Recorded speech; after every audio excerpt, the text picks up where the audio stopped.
다니엘서 9장을 지금 공부하고 있는데 이 다니엘 9장의 이야기의 시작은 무엇 때문이다? 왜 다니엘이 막 기도를 하기 시작하죠? 이 다니엘 8장 2300주의 계시 후에 다니엘이 막 혼절하고 근심하면서 수일 동안 앓습니다. 왜냐하면 다니엘이 뭔가를 오해를 했죠. 그게 뭔가 하면 이 작은 불에 의해서 성소가 짓밟히고 진리가 땅에 던져지고 매일 드리는 제사가 폐해지는 것이 이 끔찍한 일이 2300년 동안 지속되어질 수 있다고 하는 오해 때문이었어요. 그래서 이제 다니엘이 이 다니엘 8장의 계시를 받은 지 13년 동안 계속 연구하는 거예요. 도대체 이 예언이 무엇에 대한 예언일까 계속 고민하는데, 이 다니엘서 9장 1절 2절에 보면 이 메대 족속 아수에로의 아들 다리오가 갈대아 나라의 왕으로 세움을 입던 원년, 그러니까 바벨론이 무너지고 난 다음이에요. 그때 이제 이 다니엘이 성경 예레미야서를 쭉 읽다가 예루살렘의 황무함이 70년 만에 마치게 된다는 사실을 깨닫게 돼요. 근데 이 이스라엘의 해방이 그냥 시간만 흘러가면 자동적으로 이루어지는 것이 아니라 여기엔 조건이 있다고 말씀을 드렸죠. 그것은 바로 이스라엘 백성들이 하나님을 떠난 죄를 깨닫고 스스로 겸비하게 하며 전심으로 하나님께 회개하며 돌아올 때 하나님은 이스라엘 백성들을 만나주시고 그 예언을 이루어 주실 것이라고 하는 걸 예레미야서를 통해 깨닫게 돼요. 그래서 다니엘이 이 예레미야의 70년의 포로기가 끝나는 시간이 다가오는 것을 깨닫고 이 국가적인 형벌이 끝나고 하나님께서 야곱과 이스라엘 백성들과 세운 언약이 성취되어지기를 고대하면서 금식하고 베옷을 입고 죄를 무릅쓰면서 막 기도하는 내용이 다니엘 9장에 나옵니다. 근데 그 기도가 끝날 즈음에, 그러니까 20절부터죠, 그죠? 거의 끝날 때쯤에 이런 일이 벌어집니다. 이전 이상 중에 본 그 천사 가브리엘이, 다니엘 8장에서 본 그 천사예요. 다니엘에게 날아와서 뭐라고 하는가 하면 이제 그 이상을 깨닫게 하겠다고 하는 그런 말씀을 전합니다. 근데 그 이상이라고 하는 건 뭔가? 그 환상이라고 하는 건 뭔가? 지금까지 다니엘이 깨닫지 못한 이상은 딱 하나, 다니엘 8장 14절 2300주야에 대한 이상밖에 없어요. 그리고 다니엘이 지금 궁금해하는 것은 뭔가 하면 오늘 우리가 막 궁금해하는 2300주야의 끝에 벌어지는 오늘 우리 시대에 대한 예언이 아니라 다니엘의 궁극적인 관심은 뭐예요? 지금 고난 중에 있는 유대 백성들과 또 하나가 뭐예요? 하나님의 성전이 있었던 그 언약의 땅인 예루살렘 성의 장래에 대한 부분이에요. 다니엘이 계속 다니엘서 9장을 통해 기도하면서 염려하고 가장 궁금해하는 부분은 뭐냐 그러면 유대 백성이에요. 유대 백성들을 위한 이 포로 석방령이 속히 내려지는 것과 더하여 지금 고난 중에 있는 유대 백성의 장래에 대한 거예요. 그래서 이 가브리엘 천사가 뭐라고 하는가 하면 이 혼동하고 오해하고 있는 이 다니엘의 그 부분을 설명해 주기를 시작하면서 뭐라고 하는가 하면 이런 얘기를 했죠. 내 백성과 내 거룩한 성을 위하여 어떻게 한다? 70일에로 기한을 정하였나니 너는 먼저 깨달아 알지니라 하면서 먼저 2300주야에서 내 백성과 내 거룩한 성을 위하여 70일에로 이른 이래로 기한을 정했다고 합니다. 그러니까 2300주야의 전 기간이 유대 백성의 포로된 기간이나 황폐한 성의 회복을 위한 기간이 아니라 2300주야에서 어떻게 된다? 내 백성과 내 거룩한 성을 위하여 70일에로 기한을 정했다. 이 기한을 정하다고 하는 말이 뭐예요? 기억하시죠? 기한을 정하다고 하는 말이 뭐다? 바로 잘라낸다고 하는 거예요. 히브리어로 자르다, 잘라내다, 작정하다, 하타크라고 하는 단어를 썼어요. 이 말은 하나님께서 2300주야의 긴 기간에서 내 백성과 내 거룩한 성을 위해서 70일의 기간을 잘라냈다고 하는 거예요. 근데 이 70일에는 70주일이죠. 그 며칠이다? 490일. 이걸 연일법칙에 적용하면 490년의 기간이에요. 그 490년을 2300년에서 떼어냈다고 하는 거예요. 그래서 2300주야의 시작과 70일의 시작의 시작점은 어떻게 된다? 같다고 하는 거예요. 근데 이 490년이라는 시간 동안 어떤 일이 일어나는가? 왜 이걸 잘라낸다? 잘라낸 기간에 어떤 일이 벌어지는가? 24절에 보면 하나님께서 이 유대 나라를 통해서 인류를 구원하기 위한 모든 일들을 다 이루어 갑니다. 그 첫 번째가 뭐냐 그러면 허물이 그치고 죄가 끝나고 죄악이 영속되며 영원한 의가 드러나며 환상과 예언이 응하며 또 지극히 거룩한 이가 기름 부음을 받는 이 일들이 쭉 벌어진다고 하는 거예요. 그러니까 이 6가지는 예수님이 이 땅에 오셔서 예수님을 통해 이루어져야 될 모든 예언과 이상이 70일의 기간 속에 다 이루어진다고 하는 거예요. 제가 시대의 소망 3장 때가 참여라고 하는 장을 이제 보는데 거기에 이런 말씀들이 있더라고요. 여기 보면 다니엘서 9장에서 예수님의 초림의 시기를 알려주는 예언이 계시되었는데 그런데 그것을 제대로 해석한 사람이 있다 없다? 많지 않았다고 하는 거예요. 그러니까 예수님이 언제 태어날 것인지에 대한 예언이 분명히 있었어요. 다니엘서 9장에. 근데 이것을 제대로 해석한 사람이 없다고 하는 거예요. 초림 당시에 많은 사람들이 예언을 해석하지 못하니까 이런 생각을 했다고 합니다. 선지자들의 음성은 그쳤고 생활은 고달프고 그래서 많은 사람들이 어떤 생각을 한다? 날이 더디고 모든 묵시가 뭐가 없다? 응업이 없다. 하나님의 계시가 하나도 성취가 안 되네. 막 이런 생각을 하는 거예요. 그런데 그 다음에 보면 별들이 정해진 길을 따라 광대한 궤도를 운행하는 것 같이 하나님의 경륜은 조급하거나 지체하는 법이 없이 때를 날리는 하늘의 대시계가 그 시각을 정확하게 딱 가르쳤을 때 다니엘서에 예언된 그 시각에 딱 이르렀을 때 어떤 일이 벌어졌다? 모든 이상과 계시와 예언이 다 성취되었다고 하는 것입니다. 그리고 마찬가지로 오늘날에도 사람들이 이런 생각을 할 수 있어요. 이 무슨 선지자들의 음성은 다 그친 것 같고 기독교가 아무 의미가 없는 것 같고 하나님이 안 계신 것 같고 날은 더디고 모든 묵시가 응음이 없는 것처럼 보이는 이런 어두운 시대를 우리가 지나가는 것처럼 그렇게 보일 수가 있어요. 그러나 하나님의 경륜은 조금도 지체함이 없이 모든 이상과 예언들을 다 성취하며 재림이라고 하는 그 최종적인 예언의 성취를 위해서 하나의 지체됨도 없이 나가고 있다고 하는 사실을 우리 모두가 잊지 않게 되기를 간절히 바라겠습니다. 그래서 우리는 어떻게 해야 되는가 하면 시대 소망의 이 말씀처럼 예언을 제대로 연구하고 있어야 돼요. 하나님의 모든 예언과 이상이 정확하게 그 시점에 다 성취되어지면서 오늘 우리 시기까지 이르러오고 있다고 하는 사실을 기억해야 돼요. 그래서 밝은 빛 속에서 오늘을 살아가는 사람들이 모든 성도들이 되어야 한다는 사실을 잊지 않게 되기를 간절히 바라겠습니다.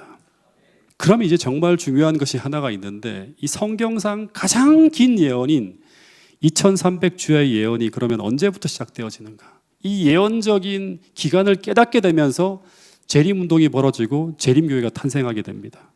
다니엘서 9장 25절에 보면 이런 말씀이 있습니다. 그러므로 너는 깨달아 알지니라. 2300주야와 70일의 예언의 시작점을 가르쳐 주는 거예요. 무엇을 중건하라는 영이 날 때부터 예루살렘 성전인가요? 그렇지 않고 예루살렘을 중건하라는 영이 날 때부터라는 말씀이 등장합니다.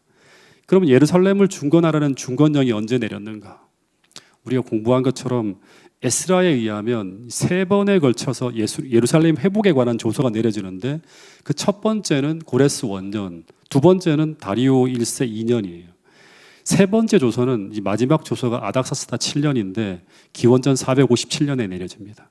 근데 다니엘서 9장 25절에 보면 이 조서는 예루살렘 성전을 중건하려는 영이 아니라 뭐를 중건하라? 성전뿐 아니라 예루살렘 자체를 다 회복시켜야 되는 거예요.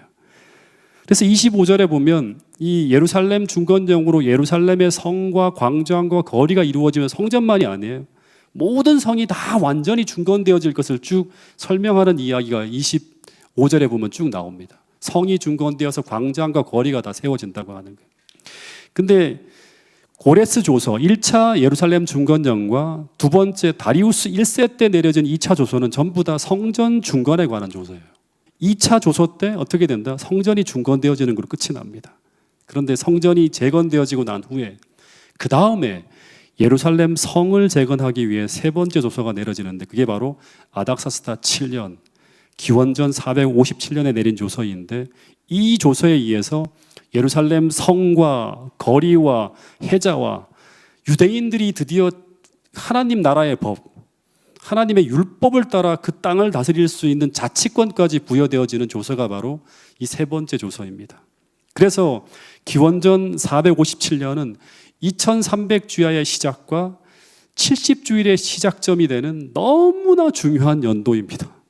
근데 이것이 맞다면 우리는 지금 성경 예언상 가장 긴 예언의 시작과 끝을 알 수 있는 거예요. 근데 이 예언적 그 출발점이 정말 맞을까요? 1800년대 2300주야에 대한 해석을 많은 학자들이 하고요. 다른 연도를 많이 내놓았어요. 근데 중요한 것은 뭔가 하면 이 예언은 검산이 가능하다고 하는 거예요. 검산이. 이 다니엘 25절로 돌아가 보면 그러므로 너는 깨달아 알지니라 예루살렘을 중건하려고 하는 영이 날 때부터 기름 부음을 받은 자 곧 왕이 일어나기까지 7일에 62일에가 지나갈 것이요 곤란한 동안에 성이 중건되어 광장과 거리가 세워질 것이라고 합니다. 그러니까 예루살렘을 중건하라고 하는 영이 날 때부터 기름 부음을 받은 자 왕이 일어나기까지 얼마의 기간이 지나간다? 네, 진짜 여기서 잘 봐야 될 게 중건정부터 시작해서 왕이 일어나기까지 메시아가 등장하기까지 7일에와 62일에 그러니까 49년과 433년 총 483년의 시간이 지나간다 그럽니다. 예. 근데 그 사이사이에 어떤 일이 일어나는가? 7일에와 62일에가 지나갈 때 그 사이사이에 어떤 일이 일어나는가? 이 본문에 보면 곤란한 동안에 성이 중건되어 어떻게 된다? 광장과 거리를 이룰 것이라고 합니다. 그러면 이 예루살렘 중건령이 내려진 이 기원전 457년부터 시작해서 7년이 지나가잖아요. 그죠? 7일에가 지나가잖아요. 그죠? 7주일. 그럼 여기 뭐가 된다? 49년이 지나가면 여기가 몇 년이 된다? 기원전 408년이에요. 예. 이 408년에 뭐가 완성된다? 예루살렘이 완성되는 거예요. 완성되어집니다. 그런 다음에 이 408년에 다시 시작해서 몇 주일이 지나간다? 여러분 정신 바짝 차리시고 따라오십시오. 62주일이 지나갑니다. 그럼 이게 몇 년이다? 434년. 62주일이 쭉 지나가면 이 끝에 뭐가 된다? 언제가 된다 그러면 이건 이제 기원 후가 됩니다. 27년이 됩니다. 근데 이 27년이 되면 이때 뭐가 일어난다? 기름 부음을 받은 자. 기름 부음을 받은 자. 왕이 일어난다 합니다. 이게 70주일의 예언도표 속에서 69주일까지 그러니까 7주일 그 62주일하면 69주일이죠. 그죠? 69주일의 그림이에요. 네. 마지막 하나가 더 있죠. 7주일이. 그죠? 그러니까 7주일이 한 주일. 네. 근데 정말 그 일이 다 일어났는지 우리 한번 살펴봐야 돼요. 네. 먼저 408년에 성이 중건되었다고 하는데 한번 지금부터 잘 들어보세요. 이 예루살렘이 완전히 멸망하게 된 거는 기원전 586년이에요. 바벨론에 의해서 완전히 함락될 때 그때 어떻게 함락되어졌는가 하면 시드기야 왕 때 철저하게 파괴되어집니다. 성전과 백성들의 집, 거리, 도랑, 해자, 성둘레, 외호와 성루, 성벽 다 파괴되어져서 진짜 말 그대로 돌 하나도 도리에 점 놓이지 않은 것처럼 철저하게 무너집니다. 이 도시를 다시금 재건하는 것은 진짜 어마어마한 노동력과 비용이 들어가는 일이었어요. 거의 불가능한 일이었어요. 예. 근데 먼저 뭐부터 복구한다? 하나님이 성전부터 복구하기 위해서 기원전 537년 1차 조처 때부터 시작해서 장작 기원전 515년까지예요. 20년이 넘는 기간에 걸쳐 쭉 성전이 건축 중건되어지는 일이 진행되어집니다. 이 성전 중건을 위해서 세움을 받은 종들이 있죠.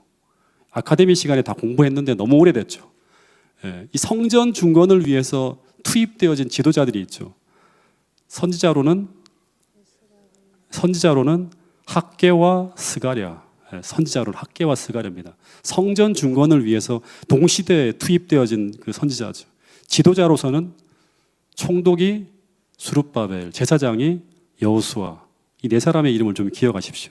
성전 중건을 위해 막 봉사를 합니다. 그러다 이후 기원전 457년 아닥사스다의 조서가 내린 이후에 예루살렘 성을 이제 재건하기 위해서 하나님은 또 2명의 영적 지도자를 투입합니다. 누구죠? 그 사람들이? 에스라와 우리 안종화 목사를 통해 공부하고 있는 느헤미야입니다. 여러분 이거 공부 잘하세요. 진짜 안종화 목사님 금요일마다 말씀 주실 때. 근데 이 에스라는 주로 무엇을 했다? 소프트웨어, 다시 말하면 율법과 하나님 말씀을 가르치고 영적인 면을 세우는 일을 계속합니다. 이 나라가 어떻게 제도를 만들어야 되고 하나님 율법이 잊어버린 게 뭐고 계속 이거를 가르치는 거예요. 느헤미야는 뭘 했다? 물리적인 재건이에요. 그래서 성벽을 건설하고 도시를 재건하는 일을 위해서 막 헌신을 합니다. 이런 노력과 봉사를 통해서 이 느헤미야의 사역이 마쳐지는 해가 이 페르시아 왕 다리우스 15년 기원전 408년이라고 합니다. 이때 이 사역이 느헤미야의 사역이 딱 맞춰질 때 예루살렘이 완전히 회복되어지고 그리고 비로소 자치권과 예루살렘 성과 성전이 다 회복되어집니다. 예. 그래서 이때부터 시작해서 이 408년이에요. 기원전 408년부터 시작해서 기름 부음을 받은 자 왕이 일어나기까지 62일에와 7일에와 62일에가 지나가면 기원 후 27년이 되는데 이때 누가 일어난다? 기름 부음을 받은 자, 곧 왕이 일어난다고 하는. 기름 부음을 받은 자가 헬라어로 하면 히브리어로 하면 뭐예요? 네, 메시아예요. 그죠? 헬라어로는 그리스도예요. 네. 그래서 이스라엘 왕이 취임할 때 기름 붓는 예식을 공적으로 하는데 다니엘서 9장 25절에 나오는 이 왕은 일요일 교회나 우리 교회나 누구나 다 누구를 지칭하고 있다? 메시아, 예수님을 가리키고 있다고 다 인정합니다. 그러면 언제 예수님께서 기름을 받으시고 왕이 되었는가? 그걸 알 수 있는 연도를 우리가 확인할 수 있나? 너무 놀라운 게 있어요. 누가복음 3장 21절부터 23절을 먼저 한번 읽어보겠습니다. 백성이 다 침례를 받을새 예수도 침례를 받으시고 기도하실 때에 하늘이 열리며 성령이 비둘기 같은 형체로 그의 위에 강림하시더니 하늘로부터 소리가 나기를 너는 내 사랑하는 아들이라 내가 너를 기뻐하노라 하시니라. 예수께서 가르치심을 시작하실 때에 30세쯤 되시니라. 이제 백성들이 침례를 받을 때 예수님도 침례를 받으시고 기도를 할 때 성령이 비둘기 같은 형체로 그 위에 강림한다. 이 기름 부음을 받는 거거든요. 그때 이제 하늘로부터 소리가 나기를 너는 내 사랑하는 아들이라 하면서 이때 예수님이 가르침을 시작할 때 나이가 몇 살이다? 30세라고 합니다. 근데 이때가 언제인가? 누가복음 3장 1절에 보면 이때가 언제인가 하면 로마 황제 티베리우스 가이사가 통치한 지 몇 년? 15년이라고 합니다. 이때가 역사책을 보면 서기 몇 년이다? 27년이라고 하는 거예요. 그래서 서기 27년은 놀랍게도 예루살렘을 중건하라는 영이 날 때부터 너무 놀라운 거예요. 전 이 말씀을 이걸 예언을 보면서 와 너무 감동이 돼요. 처음 공부할 때 기름 부음을 받은 자 곧 왕이 일어나기까지 침례를 받기까지 공생애를 시작하기까지 7일에와 62일에 도합하면 69주일 즉 483년이 지나갈 것이라고 하는 정확한 예언이 성취되었음을 확인할 수 있는 기사가 바로 이 기사라고 하는 거예요. 근데 이때 예수님이 침례를 받으시고 난 후에 복음 전도를 시작하는데 그때 예수님이 전한 기별이 무언가 하면 마가복음 1장 15절이에요. 네. 이 말씀도 같이 한번 읽어보겠습니다. 시작. 이르시되 때가 찼고 하나님의 나라가 가까이 왔으니 회개하고 복음을 믿으라 하시더라. 이때가 찼다고 하는데 이때가 무슨 때예요? 다니엘 9장 25절의 예언대로 기름 부음을 받은 자 곧 왕이 일어나기까지 7일에와 62일에가 지나가리라고 하는 예언적 기간이 다 채워졌다고 하는 거예요. 예. 그러니까 예수님이 공생애 전 30년 동안 그분이 유대 목공소에서 기다린 게 뭔가 하면 이 성경에서 예언된 이 시간, 이때를 계속 기다린 거예요. 이때가 도래하기 전에 나가지 않는 거예요. 왜냐 그러면 그때 나가서 공생애를 시작해야 되기 때문이라고 하는 거예요. 그리고 근데 이때가 거의 다 차갈 무렵에 시대 소망에 보면 어떤 일이 벌어지는가 하면 요단강가에서 침례요한이 나타나서 메시아의 길을 준비하는 막 기별을 전하는 소리를 듣습니다. 그리고 드디어 다니엘 9장 25절에 이때가 다 채워졌을 때 드디어 성령께서 뭐라고 하는가 하면 때가 찼으니 이제 집을 떠나서 어디로 나가라? 세상으로 나가라고 하는 그 지시의 음성을 듣게 됩니다. 예수님께서 먼저는 성경을 통해 그 예언된 시간을 먼저 철저하게 연구하신 후에 그 다음 뭘 본다? 세상의 형편과 징조를 쫙 확인하시면서 침례요한이 등장하는 것도 하나의 뭐로 볼까요? 징조로 봤겠죠. 그러면서 하나님의 음성을 계속 기다리는 거예요. 그러다 드디어 하나님의 음성을 들으시고 요단강가로 나가서 뭘 했다? 공생애를 시작했다고 하는 거예요.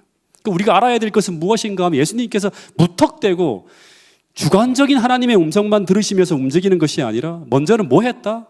성경을 아주 빈틈없이 철저하게 다 연구했다고 하는 것입니다. 왜냐하면 그분도 인간이시기 때문에 우리 머릿속으로 들어오는 음성이 하나님 음성만이 아니라 사단의 음성도 같이 들려오는 거예요. 어떻게 분별하는가? 말씀을 통해서 분별하는 거예요. 여러분, 이 말씀이 시대의 소망에 있어요. 같이 읽어보겠습니다. 시대의 소망 233페이지예요. 시작. 그리스도의 가르침의 요지는 곧 때가 찼고 하나님 나라가 가까웠으니 회개하고 복음을 믿으라는 것이었다. 이와 같이 구주께서 친히 전하신 복음 기별은 예언에 기초되어 있었다. 예수께서 청취되었다고 선언하신 때란 천사 가브리엘이 다니엘에게 알려준 시기를 말한 것이었다. 서기 27년에 예수께서는 침례를 받으실 때 성령의 기름 부음을 받았으며 곧 이어 그분의 공생애가 시작되었다. 그때에 때가 찼다는 기별이 선포되었다. 그냥 무턱대고 때가 찼다. 내가 나왔으니까 때가 찬 거야. 이게 아니라 아무도 모르는 게 아니라 너희들 다 알고 있는 그 메시아의 때가 딱 찼다고 하는 거예요. 그래서 예수님께서 선포하신 모든 말씀은 구약의 모든 말씀과 예언의 말씀에 기초된 말씀이었다고 하는 거예요. 그래서 이 다니엘서 9장은 예수님이 예언된 메시아라고 하는 것을 정확하게 알려주는 너무나 중요한 예언의 말씀이라고 할 수 있겠죠. 근데 그 다음에 다니엘서 9장 26절, 이제 27절의 두 구절에 보면 이 메시아에 관한 굉장히 중요한 몇 가지 예언이 더 있는데 먼저 한번 읽어볼게요. 이 말씀도요. 시작. 예순두 이래 후에 기름 부음을 받은 자가 끊어져 없어질 것이며 장차 한 왕의 백성이 와서 그 성읍과 성소를 무너뜨리려니와 그의 마지막은 홍수의 휩쓸림 같을 것이며 또 끝까지 전쟁이 있으리니 황폐할 것이 작정되었느니라. 그가 장차 많은 사람들과 더불어 한 이래 동안의 언약을 굳게 맺고 그가 그 이래의 절반에 제사와 예물을 금지할 것이며 또 포악하여 가증한 것이 날개를 의지하여 설 것이며 또 이미 정한 종말까지 진노가 황폐하게 하는 자에게 쏟아지리라 하였느니라 하니라. 이 말씀을 보면 26절에 보면 메시아는 62일 후에 어떻게 되어야 한다? 죽어야 돼요. 성경의 예언에 보면. 왜냐하면 그때 기름 부음을 받은 자가 끊어져 없어질 것이라고 했기 때문에요. 27절에 보면 이제 이 그리스도가 장차 많은 사람으로 더불어 한 이래 동안 7년 동안 언약을 굳게 정할 것이라고 했고, 그리고 그가 이래의 절반에 제사와 예물을 금지할 것이라고 했어요. 다시 말하면 69주일이 되는 그 시기, 서기 27년에 침례를 받으시고 난 이후에 그 후에 메시아가 그 후에 돌아가신다고 했는데, 근데 돌아가시는 때가 분명히 예언되어져 있죠. 언제다? 유대인을 위해 잘라낸 70주일의 마지막 7일, 마지막 7일이 여기 한 주일이에요. 한 주일 7일이 7년이에요. 근데 이 일에 언제 죽는다? 절반에 제사와 예물을 금지한다고 하는 거예요. 이때 누가 죽는다? 기름 부음 받은 자 예수님이 돌아가셔야 됐어요. 그래서 예수님은 이 예언 그대로 침례를 받으신 후에 3년 반 동안 공생애를 살아가신 후에 이 예언 그대로 서기 31년 무슨 날? 6월절에 딱 돌아가셨어요. 너무나 기가 막히게 3년 반 동안 딱 이 다니엘서 예언 그대로 정확하게 돌아가신 거예요. 그 예수님이 공생애 내내 3년 반이 지나면 어떻게 된다? 성경을 다 공부했잖아요. 예수님이 3년 반이 지나면 어떻게 된다? 내가 십자가에 달려 돌아가실 것을 정확하게 알면서 그 피 묻은 십자가의 길을 쭉 걸어가신 거예요. 그래서 계속 주님께서 뭐라고 하는가 하면 내 때가 아직 이르지 않았다. 내 때가 이르지 않았다. 성경에 기초해서 한 거예요. 하나님이 알려준 그 때가 아니라 성경에 예언되어져 있는 그 때를 분명히 보면서 계속 걸어갔다고 하는 거예요. 근데 이분이 3년 반의 사역이 마쳐지면서 그분이 돌아가실 때 이제 더 이상 이 제물이나 뭐 제사를 성소에 드릴 필요가 없게 되면서 제사와 예물을 금지하셨다고 하는데, 그러면서 뭐가 폐지되어진다? 성소와 관련되어진 모든 의식과 제도들이 다 폐지되는 거예요. 이걸 이제 바울 서신을 통해서 계속 율법이 폐지되었다고 하는 가운데서 얘기되어지는 그 이야기들이에요. 그러면서 예수님이 돌아가실 때 제사와 예물이 다 폐지되었다는 그 증거로 마태복음 27장 50절 51절에 보면 어떤 일이 벌어진다? 성소의 휘장이 위로부터 아래로 쫙 쪼개지는 거예요. 갈라지는 표정이 나타났다고 하는 것입니다. 그래서 다시 돌아가 보면 예수님이 AD 27년에 공생애를 시작하시면서 마지막 한 일해 동안 7년 동안 이 유대인들과 더불어서 언약을 아주 굳게 세웠다고 합니다. 이 7년이 유대인을 위한 마지막 최후의 뭐다? 은혜의 기간이에요. 예. 이 동안은 예수님께서 다른 어떤 것에도 사역을 이제 흐트리지 않고 예수님의 공생의 3년 반, 또 예수님이 돌아가신 후에 사도행전에서도 제자들을 통한 3년 반 동안은 오직 누구에게만 집중하는가 하면 유대인들을 구원하기 위해서 최선을 다하는 걸 볼 수 있어요. 예수님이 심지어 어떤 말씀까지 하셨는가 하면 마태복음 10장 5절 6절에 보면 제자들에게 어떤 말씀으로 하는가 하면 이방인의 길로도 가지 말고 사마리아의 골로도 가지 말고 차라리 어떻게 하라? 이스라엘의 잃어버린 양에게로 가라고 하는 거예요. 그러니까 집중하라고 하는 거예요. 계속 전도를 보내면서도. 그래서 사도행전을 보면 제자들이 오순절에 성령을 받은 이후에도 사명은 뭐예요? 예루살렘과 유대와 사마리아와 땅끝까지 복음을 전하는 것인데 이 3년 반 동안은 여전히 유대와 예루살렘에 머물며 복음을 전합니다. 그러다가 유대인에게 배당된 이 490년의 역사의 마지막에, 그러니까 7년의 끝이죠. 7년의 끝에 AD 34년에 벌어진 사건이 어떤 사건인가 하면 바로 이 사건이 벌어지면서 이제 70주일의 그 긴 기간이 끝이 납니다. 자, 이 말씀을 같이 한번 읽어보겠습니다. 대쟁투 학원 46페이지 47페이지에 있는 말씀입니다. 시작. 유대인을 위하여 배정된 70주일 곧 490년이 서기 34년에 마치게 된 것은 그때의 유대의 사내들인이 취한 태도, 즉 스데반을 돌로 쳐 죽이고 그리스도인들을 박해함으로써 국가로서 복음을 거절하는 인을 친 것이다. 그 후 구원의 기별은 더 이상 택하신 백성에게만 국한되지 아니하고 온 세상에 전해지게 된 것이다. 네, 그래서 이 사도행전 7장에 스데반이 유대인들의 대표들이 모인 그 사내들인에서 마지막으로 복음을 전하다가 어떻게 된다? 유대인들의 대표에 의해서 돌에 맞아 죽습니다. 국가적으로 이제 거절을 당한 거죠. 그러면서 유대인들은 복음을 국가적으로 완전히 거절하는 뭐를 치고 인을 쳤다고 합니다. 이 사건으로 말미암아 유대인들에게 배당된 이 70주일의 마지막이 딱 이제 끝이 나는 거예요.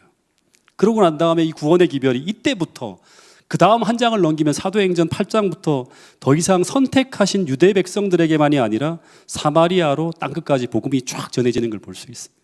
너무너무 기가 막히게 예언되어진 그 스케줄을 따라서 정확하게 하나하나 다 성취하면서 역사가 흘러가는 걸 보게 됩니다. 근데 이 사건이 일어난 다음에 다니엘서 9장 26절 27절에 보면 또 어떤 일이 벌어지는가 하면 이 62일의 후에 기름 부음을 받은 자가 끊어져 없어질 것이라고 했고 그 후에 장차 한 왕의 백성이 와서 이게 누굴까요? 그 성읍과 성소를 또다시 회파하는 일이 벌어지고 그의 종말은 홍수의 엄물됨 같이 되고 또 끝까지 전쟁이 있게 될 것이고 황폐되어지는 일이 작정되었다고 하는 그런 말씀이 나옵니다. 이 말씀은 어떤 말인가 하면 서기 27년 이후에 62일의 이후에 예수님께서 십자가에 돌아가시는 일이 있을 것이고 그 다음에 장차 한 왕은 누굴까요? 네, 로마죠. 네. 로마의 한 왕이 등장해서 이스라엘의 성읍과 성소를 또다시 회파하는 일이 벌어질 것이라고 하는 거예요. 예수님이 돌아가시고 난 후에 유대인들이 예수님을 거절했잖아요. 그러면서 이스라엘 백성과 예수님 사이의 언약이 어떻게 된다? 깨어지고 난 이후에 기원 후 79년에 로마의 군대가 예루살렘 성을 이렇게 쭉 포위하는 일이 벌어지죠. 그래서 어떤 일이 벌어진다? 성읍과 성소가 또다시 다 회파되어지는 일이 벌어질 것이라고 예언했고 실제로 역사 속에서 그 일이 벌어졌다고 하는 것입니다. 그러니까 이 스데반의 죽음은 서기 34년에 유대인을 위해 배정된 70주일 490년의 마지막 해에 벌어진 사건이고 이 490년 동안 하나님께서는 유대 국가를 위해서 인류를 구원하기 위해서 하실 수 있는 모든 일들을 다 하셨어요. 그리고 난 이후에도 끝없이 국가는 망했지만 백성들을 계속 구원하기 위해서 쭉 끌고 가시다가 드디어 이제 79년에 요 예언 그대로 성도 무너지고 성읍도 무너지고 과거처럼 다시금 돌아가는 그런 이제 일들이 벌어지는 걸 보게 됩니다. 여기서 우리가 마지막으로 좀 정리해야 될 게 뭐냐 그러면 이 70주일을 기초로 해서 70주일 동안 예언이 다 성취됐잖아요. 그죠? 이걸 기초로 해서 우리는 뭘 또 믿는가 하면 70주일 이후에 2300주야는 여기서부터 시작해서 더 길게 가는 거거든요. 이 이후에 벌어지는 모든 예언도 어떻게 될 것이다? 분명히 다 이루어질 것이라고 하는 것을 믿을 수 있는 보증이 되는 거예요. 이게 다 성취되는 걸 보면서 장차 이 이후에 1800년 이상 가는 이 예언의 역사도 하나도 빈틈없이 다 성취될 것이라고 하는 믿음의 보증이 되는 사건이 바로 70주일 동안 벌어진 예언이라고 하는 거예요.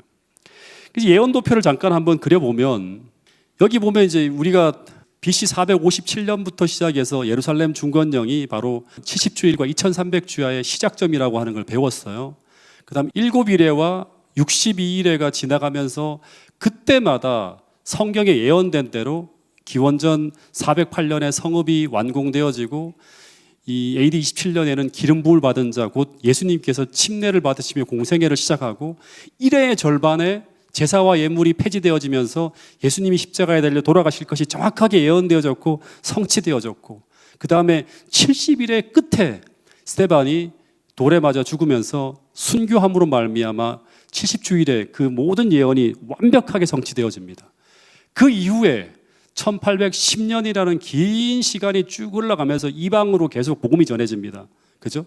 그리고 난 다음에 AD 1844년에 드디어 성소가 정결해지게 된다고 하는 그 예언이 딱 성취되어지는 그 시간이 도래하는 걸 보게 됩니다. 그래서 지금까지 배웠던 예언 도표를 쭉 확인해 보면 이 1844년에 2300주의 예언이 맞춰지는데 이때부터 이제 다음 주에 우리가 또 공부를 하게 될 텐데 하늘은 재림을 준비하기 위한 마지막 준비를 하기 시작합니다. 예. 다시 말하면서 그 이후에는 더 타임이 세팅되어진 어떤 그런 예언이 없어요. 예. 하나님 백성들에게 마지막 은혜의 시기가 시작되어지는 시점이 바로 뭔가 하면 1844년이에요. 더 이상 예언된 시간이 없다고 하는 거예요. 이제 마지막으로 여러분들과 함께 점검해 봐야 될 것이 무엇인가 하면 2300주야와 70주일의 시작이 둘 다 예루살렘을 중건하라는 영이 날 때부터 시작되어지는데 근데 이 둘 사이에 아주 의미심장한 유사점이 많다고 하는 거예요. 이 한 가지만 또 이 마지막으로 좀 공부하고 우리 기도하는 시간을 좀 갖도록 하겠습니다. 첫 번째는 뭐냐 그러면 이스라엘 백성들이 그토록 고대하던 지상성소의 회복이 뭐 이후에 벌어졌다? 바벨론이 무너지고 난 이후에 그 다음에 408년에 예루살렘 성이 재건되어지면서 이스라엘 백성들을 이제 다시금 짓밟혔던 그 지상 예루살렘으로 돌아가는 일이 벌어집니다. 똑같이 영적 이스라엘 백성들인 하나님의 성도들도 작은 뿔에 의해서 1260년간의 영적 포로기에서 신앙의 자유를 박탈당한 채 포로로 지내거든요. 거의 그렇게 지내요. 그러다가 1798년에 교황권의 붕괴, 바벨론이 무너짐으로 말미암아 이제 드디어 1844년에 하늘 성소가 정결케 되어지는 시점부터 이제 하늘 예루살렘을 향한 이 출발이 시작되어지는 걸 볼 수 있습니다. 공통적인 걸 볼 수 있어요. 두 번째는 뭐냐 그러면 이 70년의 포로에서 풀려났을 때 이 고대 이스라엘 백성들은 예루살렘으로 돌아와서 무엇을 했는가 하면 뭘 했죠? 폐허가 된 성전을 재건하고 난 이후에 그 다음에 뭘 하죠? 제사 제도를 회복하고 안식일 진리를 포함한 진리를 다시금 회복하는 일을 쭉 진행합니다. 그러면서 예수님의 초림을 위해 준비하는 걸 볼 수 있어요. 근데 마찬가지로 1260년간의 그 영적 포로에서 풀려난 하나님 백성들이 어떻게 하는가 하면 교황권에 의해 찬탈되었던 이 중세기 동안 가렸던 진리들을 다 찾아내요. 안식일 진리를 포함한 이 모든 진리들을 1844년 이후에 다시금 회복하면서 무엇을 준비한다? 재림을 위해 준비하는 걸 볼 수 있습니다. 기가 막힌 유사점과 일치점들을 볼 수 있습니다. 세 번째는 이 고대 바벨론으로부터 이스라엘 백성들을 불러내기 위해서 세 차례의 포로 석방령이 내려집니다. 537년 기원전, 520년 기원전 457년. 마찬가지로 2300주야의 끝인 1844년 이후에 세 차례의 포로 석방령처럼 뭐가 전해진다? 세 차례의 기별이 전해집니다. 새 천사의 기별이 전해지는 거예요. 하나님 백성들을 하늘로 부르는 이 진리가 쫙 전해지는 거예요.